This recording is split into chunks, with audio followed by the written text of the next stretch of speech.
एक बार फिर से सभी का स्वागत है।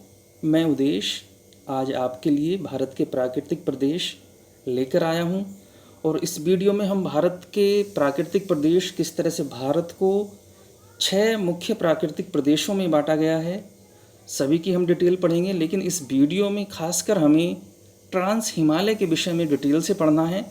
तो आइए देखते हैं इस वीडियो को। भारत के प्राकृतिक प्रदेश देखते हैं। यहाँ पे भारत की भूगर्भिक संरचना यानी कि जो जियोलॉजिकल स्ट्रक्चर थी इंडिया की, यानी कि उसमें किस तरह की रॉक्स हैं, किस तरह के काल में उन चट्टानों का निर्माण हुआ है, उनकी विविधता ने देश के उच्चावच तथा भौतिक यानी कि फिजिकल लक्षणों की विविधता को जन्म दिया है। यानी कि ये कहने का प्रयास कर रहा है कि इंडिया की जियोलॉजिकल स्ट्रक्चर ने इंडिया के रिलीफ और फिजिकल लक्षणों को विविधता देने का काम किया है। देश के लगभग, यहाँ पे हम देखते हैं, देश के लगभग 10.6% क्षेत्र पर पर्वत हैं, 18.5% क्षेत्र पर पहाड़ियाँ हैं, 27.7% क्षेत्र पर पठार हैं, प्लेटूज़ हैं और 43.2 क्षेत्र पर मैदान है, प्लेन का विस्तार आपको नज़र आएगा। तो ये सारी चीज़ें, ये 4 तरह की जो फीचर आपको नज़र आ रही हैं, पर्वत, पहाड़ियाँ, पठार और मैदान, ये सारा जो देन है ये है जियोलॉजिकल स्ट्रक्चर का। यानी कि विभिन्न प्रकार की जियोलॉजिकल स्ट्रक्चर होने के कारण ये इतने तमाम तरह की विविधताएं भारत की भूमि पर मिलती हैं, भारत के प्राकृतिक प्रदेशों में मिलती हैं। अब हम इस स्लाइड में भारत के प्रमुख प्राकृतिक प्रदेशों को देख लेते हैं। भारत को 6 प्रमुख प्राकृतिक प्रदेशों में बांटा गया है। यहाँ पे 6 प्रमुख प्राकृतिक प्रदेश हैं। पहला देखते हैं, नंबर 1, उत्तर का पर्वतीय क्षेत्र। पहला जो हमारा विभाजन है प्राकृतिक प्रदेशों का वो है उत्तर का पर्वतीय क्षेत्र। दूसरा जो हमारा डिवीज़न है, विभाजन है, उत्तर भारत का विशाल मैदान यानी कि great plain of north India. तीसरा हम देखते हैं थार का मरुस्थल, थार डेजर्ट। और हम चौथा देखते हैं प्रायद्वीपीय भारत, पेनिनसुलर इंडिया। पांचवा हम देखते हैं तटवर्ती मैदान यानी कि कोस्टल प्लेन। और लास्ट और छठा हम देखते हैं द्वीपीय भाग यानी कि आइलैंड। तो इस तरह से भारत को हमने 6 प्राकृतिक प्रदेशों में विभाजित किया है। पहला उत्तर का पर्वतीय क्षेत्र, दूसरा उत्तर भारत का विशाल मैदान, तीसरा थार का मरुस्थल, चौथा प्रायद्वीपीय भारत, पांचवा तटवर्ती मैदान और लास्ट और छठा द्वीपीय भाग। तो इस तरह से हम 6 भाग देखे हैं हमने। और अगले स्लाइड में हम इन प्राकृतिक प्रदेशों को एक डायग्राम के माध्यम से समझने का काम करेंगे। इंडिया के मैप पे देखते हैं ये प्रदेश किस तरह से विभक्त हैं। ये भारत के प्राकृतिक प्रदेश का एक मैप है जो इंडिया का मैप है। तो इसमें हमें 6 प्राकृतिक प्रदेशों को देखना है भारत के संदर्भ में। तो देखते हैं, जैसे कि सबसे पहले प्राकृतिक प्रदेश की अगर हम बात करते हैं, नॉर्दर्न माउंटेन यानी कि उत्तरी जो माउंटेन का एरिया, ये मैप पे ये इस एरिया को शो करता है। तो इसमें अगर हम देखें कि उत्तर का जो पर्वतीय क्षेत्र है वो खासकर हम बात करें तो जम्मू कश्मीर से शुरू होता है। जम्मू कश्मीर में हिमाचल प्रदेश, उत्तराखंड, उत्तरी उत्तर प्रदेश, उसके बाद ये नॉर्थ ईस्ट राज्यों में चला जाता है, अरुणाचल प्रदेश, नागालैंड, मिजोरम, नागालैंड। तो इन सब जगह ये इसका विस्तार यहाँ पे आपको मिलता है। तो मैप के माध्यम से हम नॉर्दर्न माउंटेन को इजीली समझ सकते हैं, इसका विस्तार कहाँ कहाँ पे हमें मिलता है। दूसरा देखते हैं, दूसरा नॉर्दर्न प्लेन यानी कि उत्तर भारत का विशाल मैदान है। ये खासकर 2 नंबर से यहाँ पे डिनोट्स है, इसको दिखाया गया है। तो उत्तर भारत के विशाल मैदान को हम इस मैप के माध्यम से भली भांति समझ सकते हैं। इसमें अगर उत्तर भारत के विशाल मैदान के विस्तार की बात करें तो ये पंजाब से शुरू होता है, पंजाब, हिमाचल, उत्तर प्रदेश, बिहार, झारखंड के कुछ एरिया। और यहाँ पे अगर देखेंगे तो ये ब्रह्मपुत्र नदी घाटी, इसमें खासकर असम की एरिया आती है और इसको हम नॉर्दर्न प्लेन में शामिल करते हैं इन सब चीज़ों को। तीसरा डिवीज़न देखते हैं हम, इसमें हम देखते हैं थार डेजर्ट को देखते हैं। ये खासकर जो थार डेजर्ट है इसका जो विस्तार है इस एरिया में, खासकर राजस्थान में, इसका विस्तार मेनली राजस्थान में मिलता है। कुछ थोड़ा सा उत्तरी हिस्सा इसका गुजरात में भी इसका विस्तार मिलता है थार डेजर्ट का। वैसे अगर थार डेजर्ट की बात करें तो थार डेजर्ट का जो विस्तार है पाकिस्तान में भी मिलता है। तो भारत में अगर हम बात करें तो भारत के राजस्थान में थार डेजर्ट का विस्तार पाया जाता है, और इस डेजर्ट की मुख्य विशेषता, विश्व का एकमात्र ऐसा ये डेजर्ट है जहाँ पे सबसे ज़्यादा डेंसिटी देखने को मिलती है, सबसे ज़्यादा लोग बसे हुए हैं। चौथे पॉइंट पे आते हैं हम, प्रायद्वीपीय भारत पेनिनसुलर रीजन की हम बात करते हैं। तो पेनिनसुलर यानी कि चौथा रीजन ये यहाँ पे भारत में मिलता है, दक्षिणी भारत में खासकर, और इसमें जो कुछ राज्य आते हैं तो दक्षिणी मध्य प्रदेश का आप हिस्सा देखेंगे, पूर्वी महाराष्ट्र इसका हिस्सा देखेंगे, यहाँ पे छत्तीसगढ़ देखेंगे आप, आंध्र प्रदेश को हम देखेंगे, तेलंगाना का कुछ हिस्सा आपको नज़र आएगा, यहाँ पे कर्नाटक है, तमिलनाडु है, केरल का पूर्वी हिस्सा इसमें नज़र आएगा। तो ये पेनिनसुलर इंडिया यानी कि प्रायद्वीपीय भारत में ये कुछ हिस्से हैं, इसका विस्तार है। डायग्राम के माध्यम से हम अच्छे से समझ सकते हैं इसको। अब हम देखते हैं कोस्टल रीजन को, हम देखते हैं तटवर्ती क्षेत्र जो होते हैं। तो हमारे पास ये 2 तटवर्ती क्षेत्र आपको नज़र आएंगे, इसको हम पूर्वी कोस्टल ईस्टर्न कोस्टल रीजन बोलते हैं, और ये वाला हिस्सा है पश्चिमी तटवर्ती क्षेत्र। 2 कोस्टल रीजन है हमारे पास, और पूर्वी जो तटवर्ती क्षेत्र है ये बंगाल की खाड़ी में आता है, और पश्चिमी जो तटवर्ती क्षेत्र है ये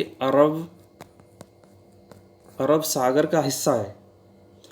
उसके बाद हम देख लेते हैं आइलैंड को, देख लेते हैं जो हमारे द्वीप समूह हैं। भारत के पास 2 द्वीप समूह हैं, नंबर 1 अंडमान निकोबार और नंबर 2 लक्षद्वीप। अंडमान निकोबार ये वाला जो द्वीप समूह है अंडमान निकोबार, ये बंगाल की खाड़ी में है, और ये पश्चिम में स्थित लक्षद्वीप अरब सागर में स्थित है। तो इस तरह से हमने भारत के प्राकृतिक प्रदेशों को देखा है इस मैप के माध्यम से, और समझने का प्रयास किया है कि भारत का कौन सा प्राकृतिक प्रदेश भारत के किस भाग में है और किन किन राज्यों में इसका वितरण मिलता है, विभाजन मिलता है। इस स्लाइड में हम उत्तर का पर्वतीय क्षेत्र, द नॉर्थ माउंटेन रेंज को समझने का प्रयास करेंगे। उत्तर के पर्वतीय क्षेत्र को हम 4 भागों में स्पष्टतः विभाजित करते हैं। ये 4 भाग कौन कौन से हैं?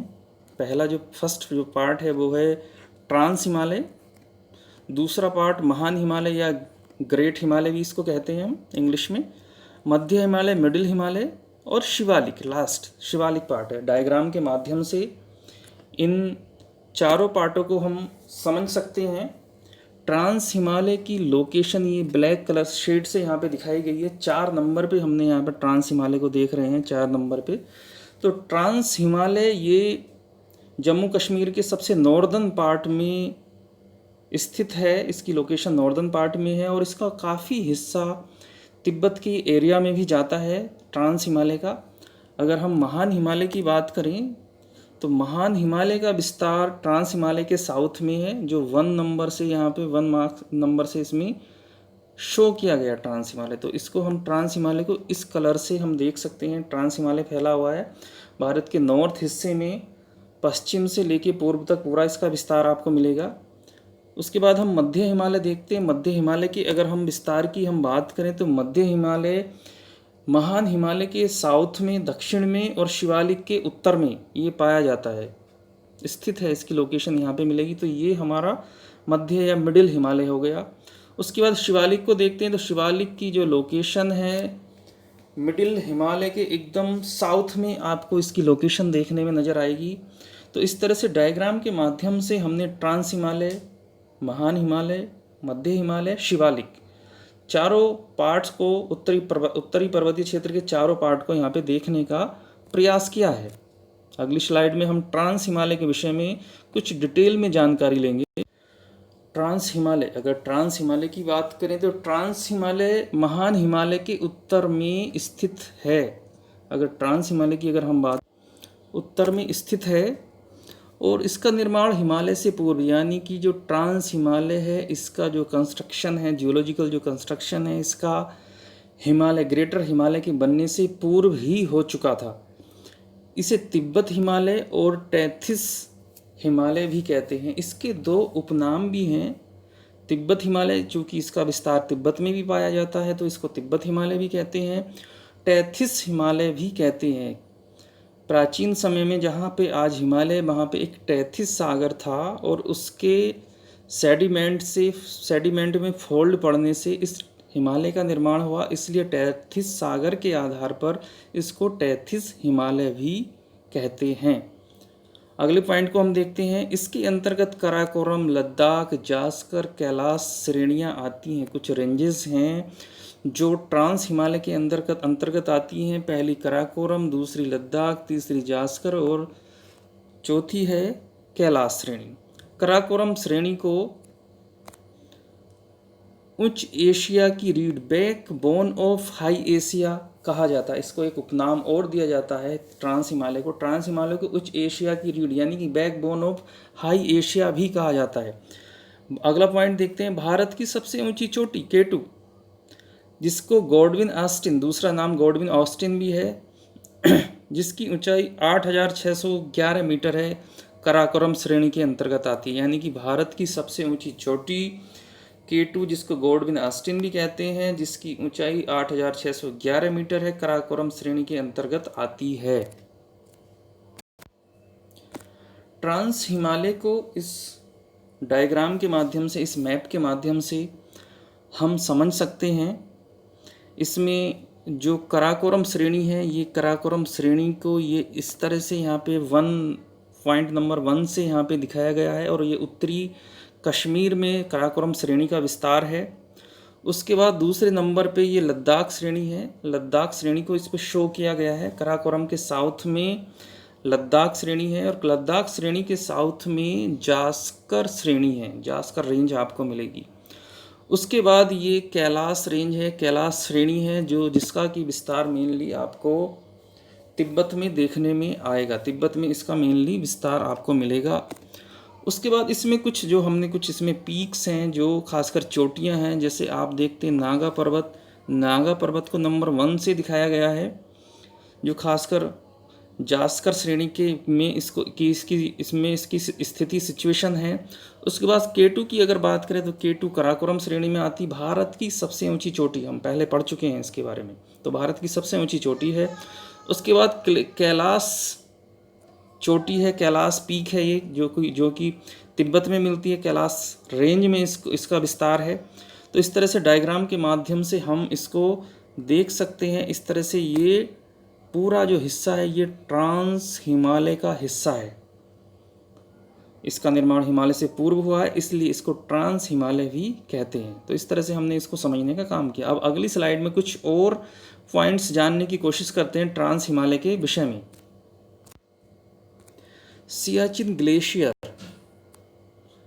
जिसका विस्तार 72 किलोमीटर है, ट्रांस हिमालय का प्रमुख ग्लेशियर है। यानी कि जो सियाचिन ग्लेशियर है वो ट्रांस हिमालय का एक प्रमुख।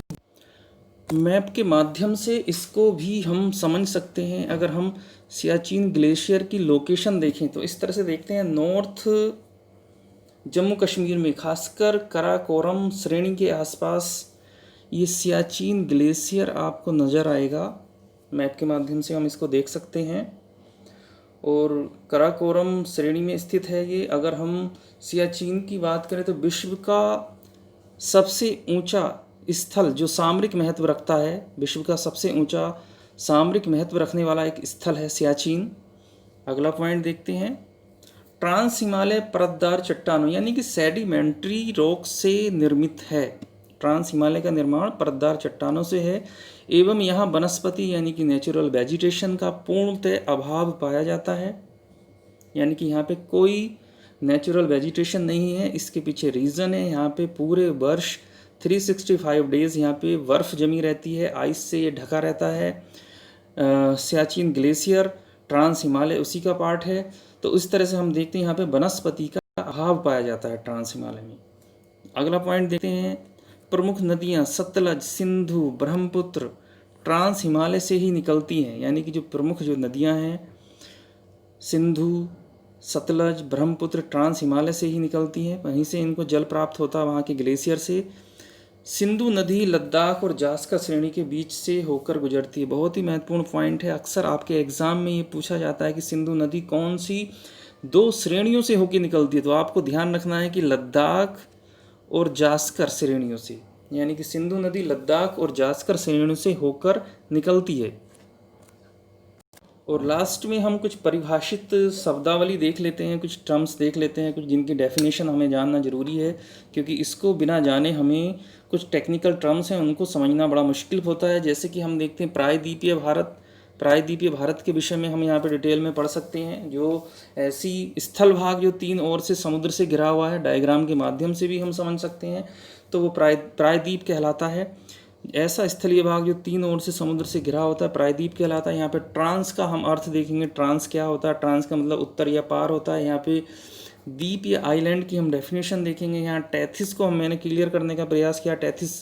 टैथिस हिमालय भी कहा जाता है ट्रांस हिमालय को, तो टैथिस क्या था उसको समझ सकते हैं। परतदार चट्टानें यानी कि सेडिमेंट्री रॉक्स को हम यहाँ पे समझ सकते हैं। K2 गॉडविन ऑस्टिन और यहाँ पे कंचनजंगा। ठीक है, ये 2 श्रेणियां हैं, इनकी बारीकियों को समझना बहुत ज़रूरी है क्योंकि अक्सर इसमें क्वेश्चन पूछे जाते हैं। K2 भारत की सबसे ऊंची चोटी है और कंचनजंगा हिमालय में स्थित भारत की सबसे ऊंची चोटी है। 2 तरह के यहाँ पे क्वेश्चन पूछते हैं। एक तो फ्लैट क्वेश्चन आपसे पूछा जाता है भारत की सबसे ऊंची चोटी कौन सी है, तो सीधा उसका ऑप्शन है K2 या गॉडविन ऑस्टिन भारत की सबसे ऊंची चोटी है। यदि आपसे पूछ लिया जाए हिमालय में स्थित भारत की सबसे ऊंची चोटी, तो अगर वहाँ पे ऑप्शन अगर K2 है, अगर आप K2 का सिलेक्शन करते हो तो वो रॉन्ग हो जाएगा आपका आंसर। हिमालय में स्थित भारत की सबसे ऊंची चोटी कंचनजंगा है जो सिक्किम में स्थित है, क्योंकि K2 हिमालय का पार्ट नहीं मानी जाती। K2 Godwin Austen trans Himalaya का पार्ट मानी जाती, इसलिए इस क्वेश्चन में ट्विस्ट होता है, तो इसको ध्यान से समझना बहुत ज़रूरी है। तो आज के लिए इतना ही, फिर अगले वीडियो में हम हिमालय की अन्य श्रेणियों के विषय में डिटेल से बात करेंगे। सभी का बहुत बहुत धन्यवाद।